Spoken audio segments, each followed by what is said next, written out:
So இப்லீஸுடைய நான் உயர்ந்தவன் என்ற அந்த மனநிலை இருக்கு இல்லைங்களா? அது உலகத்தில பல அழிவுகளுக்கு காரணமா இருந்ததுங்க. குறிப்பாக சொல்லணும்னா இம்பீரியலிசம் என்று சொல்லுவாங்க. இதற்கும் இப்லீஸுடைய அகம்பாவத்துக்கும் நிறையவே சம்பந்தம் இருக்கு என்று நம்ம சொல்லலாம். இம்பீரியலிசம்னா என்னன்னா, ஒரு சக்தி வாய்ந்த நாடு மத்த பலவீனமான நாடுகள அரசியல் மூலியமா, இல்ல பொருளாதாரம் மூலியமா, இல்ல ராணுவம் மூலியமா, இல்ல கலாச்சாரம் மூலியமாக கட்டுப்படுத்துறது. இதுக்கு பேர் தான் இம்பீரியலிசம்னு சொல்லுவாங்க. அதனுடைய அடிப்படை மனநிலை என்னன்னா, இப்லீஸுடைய மனநிலை, ஷைத்தானுடைய மனநிலை. நாங்கள் உயர்ந்தவர்கள், மற்றவர்கள் பின்தங்கியவர்கள் என்ற இந்த மனநிலை. இதுதான் இப்லீஸுடைய வார்த்தையும், நவீன அரசியல் வடிவம் என்று சொல்லலாம். ஸோ இப்லீஸுடைய தர்க்கம் நம்ம பார்க்கலாம் இல்லையா? நான் நெருப்பால் படைக்கப்பட்டேன், ஆதம் களிமண்ணால் படைக்கப்பட்டார் என்று அவன் மறுத்தான். ஆதமுக்கு சஜ்தா செய்ய. அதாவது அவனுடைய ஒரு மூலப்பொருளை வச்சு நான் தான் சிறந்தவன் சொல்லி அவன் வாதாடினான். ஆதம் மண்ணால படைக்கப்பட்டவர். அதனால அவர் இன்ஃபீரியர் என்று சொல்லி. இதே தர்க்கத்தை தான் நவீன உலகத்துல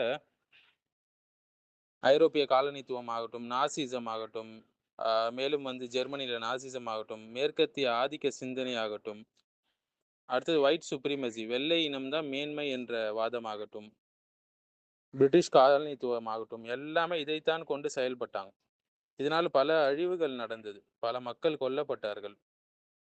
ஆனா "ஹைருன் மின்ஹு" என்று சொன்னான். நான் அவனை விட சிறந்தவன் என்று ஆதம் சொன்னான். இது அஸ்தக்ஃபிருல்லாஹ்.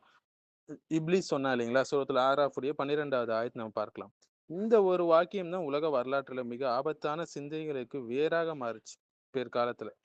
இன அகம்பாவம், தேசிய அகம்பாவம், காலனித்துவம் பண்றது, இம்பீரியலிசம் பண்றது, இது எல்லாமே இந்த நாங்கள் உயர்ந்தவர்கள் என்ற மனநிலை தாங்க. பிரிட்டிஷ் காலனித்துவம் பார்த்தீங்கன்னா, நெறைய நாடுகள காலனித்துவம் பண்ணுச்சு. இந்தியா, ஆப்பிரிக்கா, மத்திய கிழக்கு நெறைய நாடுகள பிரிட்டிஷ் பேரரசு காலனித்துவம் பண்ணுச்சு. காரணம் நாங்கள் சிவிலைஸ்ட் என்ற அந்த இப்லீஸுடைய மனநிலை தான். மற்றவர்கள் பின்தங்கியவர்கள் என்று. அவர்கள் என்ன ஜஸ்டிஃபிகேஷன் குடுத்தாங்கன்னா, நாங்க அவங்களுக்கு நாகரிகத்த கத்துக் கொடுக்கிறோம். நாங்க தான் சிவிலைஸ்ட் பீப்பிள் என்று சொன்னாங்க. ஆனா உண்மையா என்ன நடந்தது? செல்வத்த கொள்ளையடிச்சாங்க, விவசாயம் அழிக்கப்பட்டது, பட்டினி உருவாச்சு, மொழி, கலாச்சாரம் மாற்றப்பட்டது. மன அடிமைத்தனம் விதைக்கப்பட்டது. இந்தியால கூட இம்பீரியலிசம் நம்ம பார்க்கலாம் இல்லைங்களா? பிரிட்டிஷ் ஆட்சிக்கு முன்னாடி இந்தியா உலக பொருளாதாரத்துல பெரிய பங்கு வகிச்சுது. ஆனா அதன் பிறகு அதனுடைய வளங்கள் இங்கிலாந்துக்கு திருடப்பட்டது, கொள்ளையடிக்கப்பட்டது, எடுத்து செல்லப்பட்டது. உள்ளூர் தொழில்கள்லாம் பாதிக்கப்பட்டுச்சு. மக்கள் வறுமையில தள்ளப்பட்டாங்க. ஆனா இதெல்லாம் அவங்க என்ன சொன்னாங்க? டெவலப்மெண்ட் என்ற பெயர்ல அதை ஜஸ்டிஃபை பண்ணாங்க. அழிவை முன்னேற்றம் என்று காட்டக்கூடிய இப்லீஸுடைய அதே ஸ்ட்ராட்டஜி. ஆப்பிரிக்கால என்ன நடந்தது? ஆப்பிரிக்கா நாடுகள்ல நிலம் கொள்ளையடிக்கப்பட்டது, மக்கள் அடிமைப்படுத்தப்பட்டாங்க, வளங்கள் சுரண்டப்பட்டது. ஏன்னா சில ஐரோப்பிய சிந்தனைகள் கருப்பு இனத்தை கீழானவர்கள் என்று பார்த்துச்சு. இதே இப்லீஸுடைய மென்டாலிட்டி தான். நாங்கள் உயர்ந்தவர்கள் என்ற இந்த சிந்தனை தான். அமெரிக்கா மற்றும் நேட்டிவ் மக்கள் பார்க்கலாம். அமெரிக்கால பழங்குடி மக்கள் இருக்கிறாங்க. நிலங்களை இழந்தாங்க, படுகொலை செய்யப்பட்டாங்க, கலாச்சாரம் அழிக்கப்பட்டது.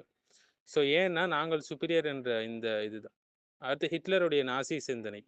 ஆரிய இனம் தான் உயர்ந்தது என்ற நாசி சிந்தனை. யூதர்கள் கொல்லப்பட்டாங்க, மனிதர்கள் பரிசோதனை பொருளாக்கப்பட்டாங்க, உலகப் போர்லாம் ஏற்பட்டுச்சு. இதுவும் நான் உயர்ந்தவன் என்ற இப்லீஸுடைய மனநிலை தான். இப்போ இந்த நவீன இம்பீரியலிசம் இராணுவத்தால் மட்டும் இல்லங்க. பொருளாதார கட்டுப்பாடு மூலியமா நடக்குது, ஊடக கட்டுப்பாடு மூலியமா நடக்குது, கலாச்சார ஆதிக்கம் மூலியமா நடக்குது, சிந்தனையுடைய ஆதிக்கம் மூலியமா நடக்குது.